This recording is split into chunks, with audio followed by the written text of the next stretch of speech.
I mentioned that there are also two big oversights in the household wealth report, and the first is that the Fed mysteriously does not include the general liabilities of the government when calculating household net wealth.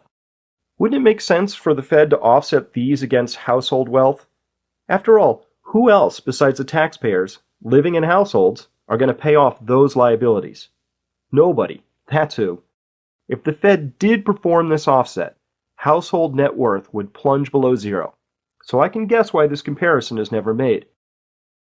The second oversight is that the data is presented as if it applied to our entire country in a fairly even and useful manner. It does not. The top 1% owns 35% of all net household wealth, and, looking at stocks only, owns 56% of all stock by value. If you can't see it, I apologize. The top 1% is represented by a very thin red smear at the top of that column there. It's great that our stock market keeps powering higher, but for every $1 trillion it goes up, 560 billion of that goes to only 1 out of 100 households. The top 20%, which includes the top 1%, owns 85% of all household net wealth and 80% of all stocks by value. This means that the bottom 80% of the citizens of this country, represented in yellow, holds only 15% of the total wealth of this country. Remember, an imbalance between rich and poor is the oldest and most fatal ailment of all republics. More immediately, this tells us that our credit crisis is going to be worse than advertised. Just as was true of the wealth gap in the late 1920s, before the onset of the Great Depression, the severity of the crisis will not depend on average wealth, but on the distribution of the wealth. If a large swath of the population lacks the means to weather the storm, then that storm will be longer and harsher than otherwise would be the case. So what does it mean that 80% of our population possesses a meager 15% of the total wealth? For one thing, it means that recent efforts by the Fed to provide massive amounts of liquidity to support the biggest and wealthiest banks at the inflationary expense of the lower classes were not only misguided, but they were cruel and unusual. This leads to an easy prediction to make. The wealth gap in the United States will hamper our recovery and deepen the downturn.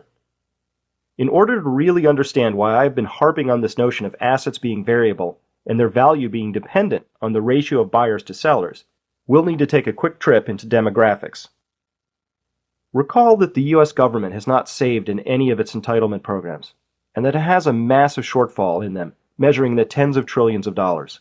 That situation comes about because the entitlement programs are really wealth transfer programs, not savings accounts, and so they depend on a significant surplus of current workers to retirees.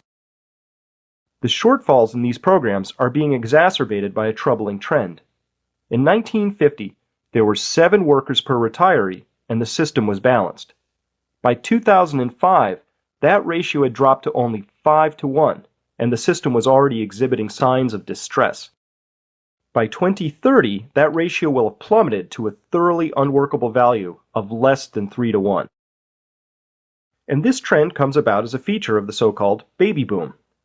This is a demographic chart of the United States, and each bar represents a clustering of all the people who are within a 5-year wide age window, as seen on the left axis. The baby boomers number around 75 million strong and roughly occupy these 4 bands.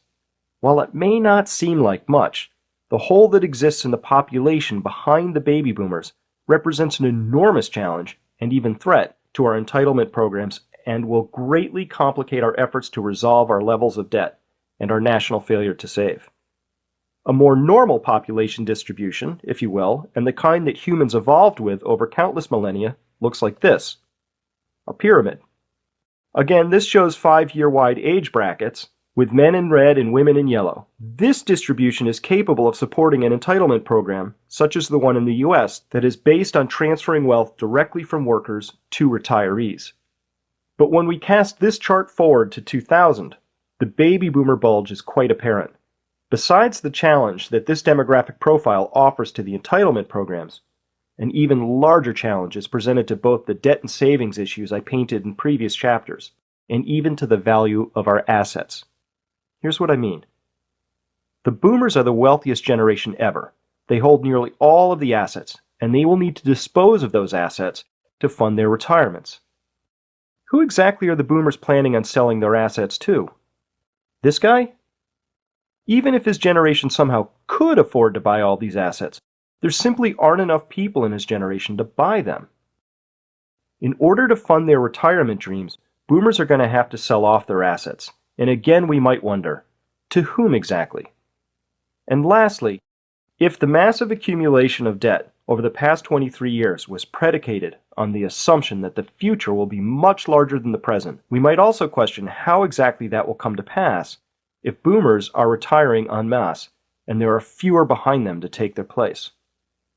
Man, the next generation better be prepared to work really, really hard.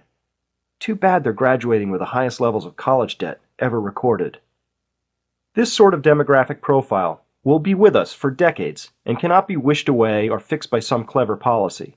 It is simply a fact of life, and one that we do well to recognize and plan for rather than ignore.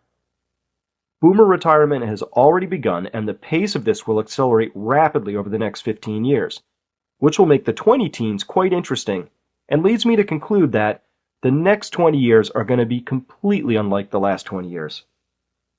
Next time, we're going to discuss asset bubbles. Understanding the destructive dynamics of bubbles is critical if you want to know what's coming next and why the Federal Reserve is panicking right now.